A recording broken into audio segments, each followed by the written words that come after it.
Al frente del SAT, el ministro Gutiérrez Ortiz Mena condonó 392,000 millones de pesos. El candidato, decíamos, de la derecha política a la presidencia de la Suprema Corte de Justicia de la Nación, Alfredo Gutiérrez Ortiz Mena, condonó 392,000 millones de pesos a más de 9,000 grandes contribuyentes. Datos del propio Servicio de Administración Tributaria, el SAT, revelan que de 2008 a 2012, cuando el ministro estuvo al frente de este SAT, a 60 grandes contribuyentes se les perdonó el pago de créditos fiscales de entre 1,000 millones y 7,000 millones de pesos. Entre estos destacan Creaciones Valeria, Textiles Sanford, Exportadora Ajalpan, también la quebrada aerolínea Taesa, NL Jeans de Tehuacán, TAC IT de México, Maquilas Unidas de Tecamachalco, Astillero Monarca, Suministros Integrales y Servicios Aplicados de Conservación. Pues para que tengamos precisamente una idea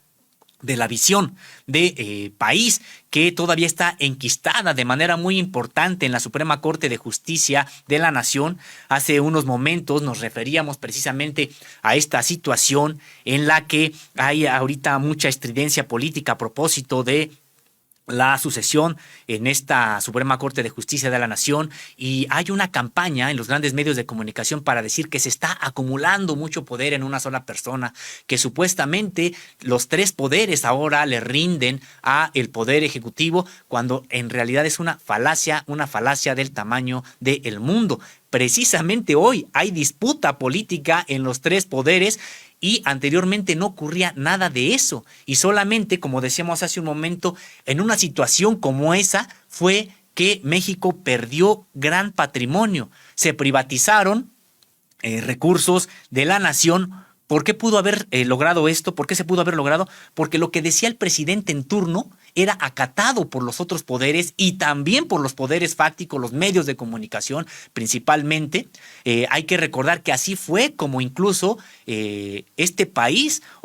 se hizo cargo de una deuda de 3 billones de pesos, que era deuda privada. Deuda que tenían que haber pagado los privados y que se convirtió en deuda pública. ¿Cómo fue posible eso? Pues porque lo que dijo el Poder Ejecutivo entonces, encabezado por Ernesto Zedillo, fue acatado a pie juntillas por el Poder Legislativo, es decir, por el Congreso, las dos cámaras, la de senadores y la de diputados, también por el Poder Judicial de la Federación, encabezado por la Suprema Corte de Justicia de la Nación, y por supuesto que también por los poderes fácticos que justificaron este endeudamiento. Ahí sí había total autoritarismo, no había ningún tipo de disputa política en estos asuntos, y precisamente gracias a esta cerrazón, a este control, a este poder acumulado que existía, pues fue posible no solamente que se adquirieran deudas como la del Fobaproa, sino que también fue posible que prácticamente se desmantelara el patrimonio público del Estado mexicano, que se vendiera, por ejemplo, luz y fuerza del centro, que se concesionara medio país a las mineras transnacionales. Fue precisamente gracias a que no había ningún tipo de oposición a este tipo de medidas, y todo lo que decía el presidente de la República se acataba sin ningún tipo de cuestionamiento. Hoy hay disputa política. Ojalá hubiera más, en realidad apenas se está avanzando en este asunto, pero es también una manera de señalar que no le haría ningún daño a la Suprema Corte de Justicia de la Nación el que llegaran ya personajes distintos a quienes propusieron en su momento los presidentes anteriores. En el caso de Ortiz Mena hay que recordar que le debe el cargo a Felipe Calderón, y hoy se enfila para encabezar la Suprema Corte de Justicia de la Nación. En esta investigación de Nancy Flores, que usted puede consultar en www.contralinea.com.mx, se señala que, impulsado por la derecha política mexicana, Alfredo Gutiérrez Ortiz Mena, cercano al expresidente panista Felipe Calderón Hinojosa, quien lo postuló como ministro, se perfiló rápidamente a fines de 2022 como el principal aspirante a presidir la Suprema Corte de Justicia de la Nación. Sin decir su nombre, el presidente Andrés Manuel López Obrador se refirió en más de una ocasión a él como el candidato del conservadurismo y el más rico de los ministros del máximo tribunal, quien podría ser electo el día de hoy para el cargo más alto en el Poder Judicial. De hecho, ya está en estos momentos deliberándose este asunto allá en la Suprema Corte de Justicia de la Nación. La cercanía de este juzgador con el poder político y económico no solo se debe a sus decisiones dentro de la Suprema Corte de Justicia de la Nación, contrarias al interés de las mayorías y en beneficio de la oligarquía, sino también a su paso por el Servicio de Administración Tributaria. Quien fuera subordinado de Francisco Gil Díaz en el sexenio de Vicente Fox, hay que recordar que a este Francisco Gil Díaz se le decía el fiscal de hierro en ese momento. También subordinado de Agustín Carstens, Ernesto Cordero Arroyo y José Antonio Meade en el gobierno calderonista, condonó 392,485,585,785 pesos, casi 392,500 millones de pesos. Ahí lo podríamos redondear. ¿A quiénes? A 9,881 grandes contribuyentes, entre personas morales y físicas. Esto lo hizo entre julio de 2008 y noviembre de 2012. De estos destacan 60 a los que les perdonó pagar sus impuestos por 128,831 millones. Pues cómo no van a estar contentos, agradecidos, este sector de la población cercano al 1% que detenta este tipo de riqueza, que concentra este tipo de riqueza. ¿Cómo no van a estar contentos estos a quien les perdonó los impuestos Gutiérrez Ortiz Mena? En esta investigación de Nancy Flores, que decíamos usted puede consultar en www.contralinea.com.mx, se señala que para la organización Fundar, los impuestos y la desigualdad social están íntimamente relacionados, pues en un extremo se encuentra el 1% de mexicanos que son los más ricos del país y dueños de 40 de cada 100 pesos de la riqueza nacional, mientras que en el otro extremo se encuentra el 50% de la población que vive en pobreza y solo tiene 3.5 de cada 100 pesos. Para corregir esto, el Estado debe recuperar recursos de quienes más tienen y luego usarlos en favor de las personas con menos ingresos, pues algo totalmente contrario a lo que hizo Gutiérrez Ortiz Mena en su paso por el SAT. De acuerdo con información de este SAT obtenida en 2019 por Fundar, mediante un litigio que duró 4 años, Gutiérrez Ortiz Mena les condonó a otros 586 grandes contribuyentes el pago de sus adeudos fiscales individuales de entre 100 millones y 999 millones de pesos, y al resto, 9,235 millones, les canceló sus créditos fiscales individuales de entre 99 millones y 1 millón de pesos. En abril de 2010, la senadora priista María Elena Orantes López presentó un punto de acuerdo para citar a comparecer al entonces jefe del Servicio de Administración Tributaria, Gutiérrez Ortiz Mena, para que explicara las razones por las cuales no había dado a conocer la relación de créditos fiscales cancelados por incobrables en 2007, así como los nombres de esos contribuyentes, el monto de la deuda y las razones de la cancelación, como le había ordenado el entonces IFAI. En 2007, primer año de gobierno de Calderón, el responsable del SAT era José María Zuviría Maqueo y la condonación de créditos había ascendido a 57,585,860,101 pesos, práctica que se repitió a lo largo del sexenio calderonista cuando al frente del SAT estuvo el ministro que ahora busca presidir la Corte. El punto de acuerdo de la entonces senadora, publicado en la Gaceta del Senado el 27 de abril de 2010, refería que Gutiérrez Ortiz Mena, en su calidad de titular del SAT, había declarado que no se trata de un programa de condonación, se trata de un programa de cancelación de créditos que en materia fiscal es un movimiento contable que no implica la liberación de la obligación fiscal, es decir, esa gente sigue obligada a cumplir con el pago de sus adeudos. No obstante, sí se trata de una condonación de impuestos. De acuerdo con la organización Fundar, al cancelar adeudos fiscales, el SAT suspende todos los intentos por cobrarlas. Esto puede suceder si las autoridades tributarias determinan que el monto de la deuda es menor al costo de cobrarla o si los deudores simplemente no pueden pagar. La cancelación no significa un perdón, ya que si una persona vuelve a tener recursos para pagar, las autoridades deben volver a cobrarlas. Sin embargo, en los hechos, las deudas canceladas nunca son recuperadas.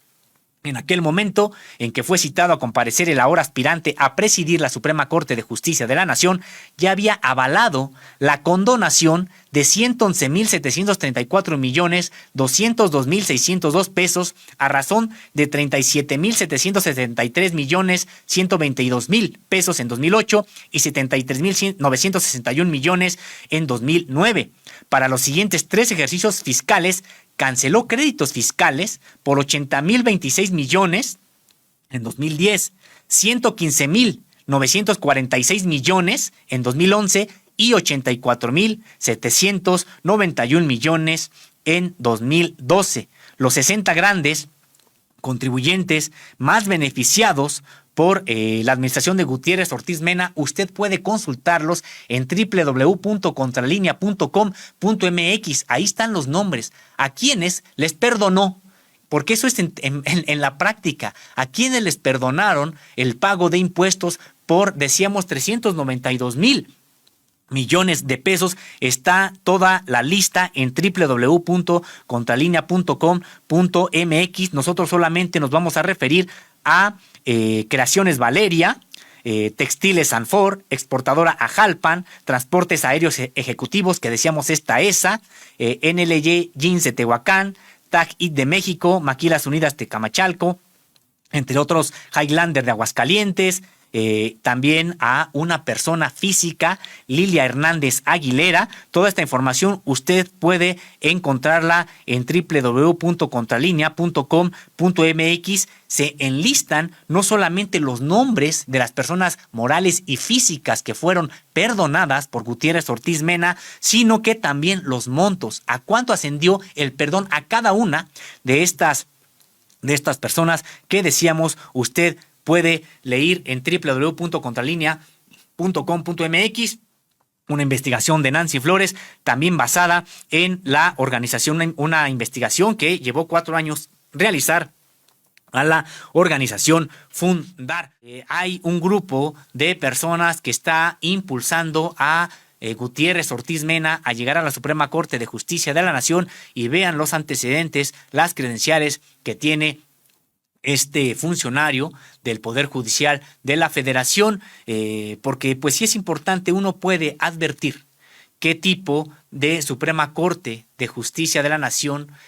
podría él diseñar, cuál es la visión del ejercicio de la justicia, pues prácticamente en este caso beneficiando a los que más tienen. ¿Y por qué lo haría? Hay que tener claridad también en el contexto en el que llegó hoy ministro en ese momento a encabezar el SAT. Precisamente hay que recordar que, bueno, pues Felipe Calderón venía de una elección muy controvertida, un fraude monumental que lo instaló en la presidencia de la República, y que pues acordó con Estados Unidos, acordó con los poderes fácticos de este país la asunción a la presidencia de la República a pesar de no haber ganado las elecciones, y que pues entonces les debía grandes favores a estos poderes fácticos que de manera inmediata empezó a pagar condonaciones por 392.000 millones de pesos a grandes contribuyentes que ejecutó Gutiérrez Ortiz Mena, hoy tratando de encabezar la Suprema Corte de Justicia de la Nación, y con ello interrumpir un proceso lento, a veces podríamos decir que desesperante, de transformación del Poder Judicial de la Federación. Sabemos nosotros el gran problema que hay todavía en el Poder Ejecutivo Federal para acabar con la corrupción, para acabar con tantas inercias heredadas de mucho tiempo, sí, de regímenes corruptos. Sabemos de la gran urgencia para transformar el poder legislativo, las 2 cámaras, la de senadores y la de diputados. Sabemos de estas grandes inercias que también sigue arrastrando, pero el gran problema está en el Poder Judicial de la Federación, donde ha ido a cuentagotas esta transformación, este cambio. Hemos visto, sí, ya a el ministro presidente hasta el día de ayer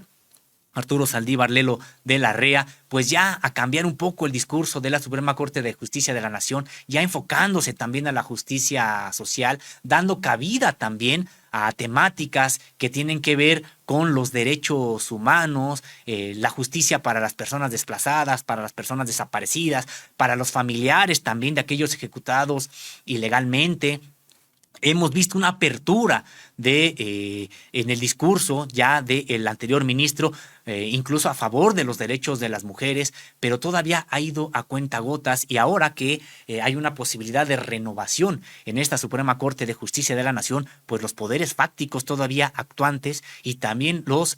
poderosos enquistados en los partidos políticos de derecha, particularmente el Partido Acción Nacional y el Revolucionario Institucional, pues han movido todas sus fichas para tratar de imponer a este ministro Ortiz Mena. Hay que recordar que este ministro llega precisamente a propuesta de Felipe Calderón, ahí a la Suprema Corte de Justicia de la Nación, pues han movido todas estas fichas para tratar de que sea él quien encabece la Suprema Corte de Justicia de la Nación. Pues